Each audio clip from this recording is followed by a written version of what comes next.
ഇന്നത്തെ ദിവസത്തെ പറ്റി പറയുവാണെങ്കിൽ ഈ അടുത്ത കാലത്തൊന്നും ഇത്രയ്ക്ക് തിരക്കുള്ള ഒരു ദിവസം ഉണ്ടായിട്ടില്ല കേട്ടോ. ഇന്ന് എന്റെ കസിന്റെ കല്യാണം. പക്ഷെ രാവിലെ തന്നെ കിച്ചണിൽ സ്കേറ്റിംഗ് ഷൂന്റെ പ്രാക്ടീസ് ഉണ്ടായിരുന്നു. അവൻ എങ്ങനെയാലും പോകണമായിരുന്നു. അവന് സ്കൂളിൽ കൊണ്ടുവന്നാക്കിയിട്ട് വേഗം വീട്ടിൽ ഒന്ന് റെഡിയായി. എന്നിട്ട് അവന് പോയി വിളിച്ചുകൊണ്ട് വന്നു. തിരക്ക് പിടിച്ച് അവനെ റെഡിയാക്കി നേരെ കല്യാണ സ്ഥലത്തേക്ക് വിട്ടു. കല്യാണത്തിന് പോയി കഴിഞ്ഞാൽ വെൽക്കം ഡ്രിങ്ക് എല്ലാവർക്കും മസ്റ്റ് ആണ്. കല്യാണം കൂടാൻ പോയ ഒരു പാർക്കിലേക്ക് ഓടിപ്പോയി വേഗം വിളിച്ചുകൊണ്ട് വന്നു. അല്ലെങ്കിൽ ഇന്നത്തെ കല്യാണ പരിപാടി ഒന്നും നടക്കും. കല്യാണത്തിന് ആദ്യം ഫുഡ് കഴിച്ച് ഞങ്ങളായിരുന്നു. അവിടെ ഞങ്ങൾ വേഗം എറി. ഞങ്ങൾക്ക് വേറൊരു വഴിക്ക് പോകാനുണ്ടായിരുന്നു. ബസ്സിനായിരുന്നു പോയത്. ബസ് കുറച്ചൊരു സിഗ്നൽ പെട്ട് കിടന്നു.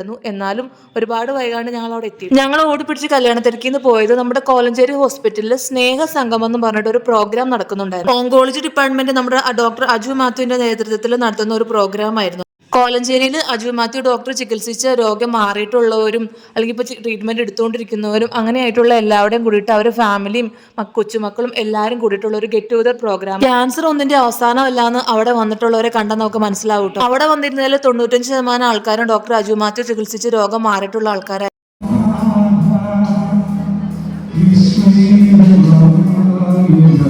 ഒരുപാട് കലാപരിപാടികളൊക്കെ നടക്കുന്നുണ്ടായിരുന്നു. പക്ഷെ നമ്മൾ താമസിച്ചെത്തിയോണ്ട് എല്ലാം നമുക്ക് കാണാൻ പറ്റിയില്ല.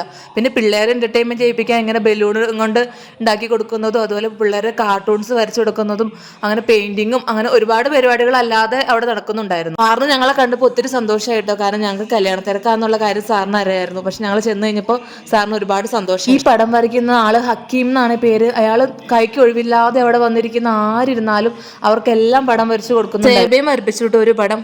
പിന്നെ അതുകൂടാതെ കുഞ്ഞുമക്കളുടെ പാട്ടും പരിപാടികളും ഉണ്ടായിരുന്നു. പ്രോഗ്രാമൊക്കെ എല്ലാം കഴിഞ്ഞ് എല്ലാവർക്കും ചെറിയ സ്നേഹവിരുന്നുണ്ടായിരുന്നു കേട്ടോ. എല്ലാവർക്കും ഓരോ ബോക്സിൽ ഫുഡ് കൊടുത്തു. പിന്നെ അത് കൂടാണ്ട് എല്ലാവർക്കും ആയുർവേദിക് സോപ്പും കൊടുത്തു. പിന്നെ ഈ പ്ലാന്റും കൊടുത്തു. എല്ലാ വീട്ടിലേക്കും ഓരോ പ്ലാന്റും കൊടുത്തു. ഏറ്റവും സ്പെഷ്യൽ പേഷ്യന്റ് ആയിരുന്നു കേട്ടോ. അവിടെ വെച്ച് തമ്പോല ഗെയിം കളിച്ച് എനിക്കൊരു സ്വീറ്റ്സിന്റെ ബോക്സും കിട്ടി. ജൂണി ആയിപ്പിക്കും പ്രോഗ്രാം കഴിഞ്ഞ് ഞങ്ങൾ ഇറങ്ങി. പക്ഷെ 2 ദിവസത്തെ കല്യാണത്തിരക്കൊക്കെ ആയിട്ട് എല്ലാവർക്കും ആകെ വയ്യാണ്ടായിരുന്നു. പിന്നെ ബസ്സിലിരുന്നിട്ട് കപ്പലണ്ടിയൊക്കെ വാങ്ങിച്ച് തിന്ന് പിന്നെ വണ്ടിക്കകത്തിരുന്ന് ഇങ്ങനെ പാട്ടൊക്കെ ആയിട്ട് വരാന്നുള്ള ഒരു രസമല്ലേ. വീട്ടിലെത്തിയപ്പോഴേക്കും ഒരു 7 മണി.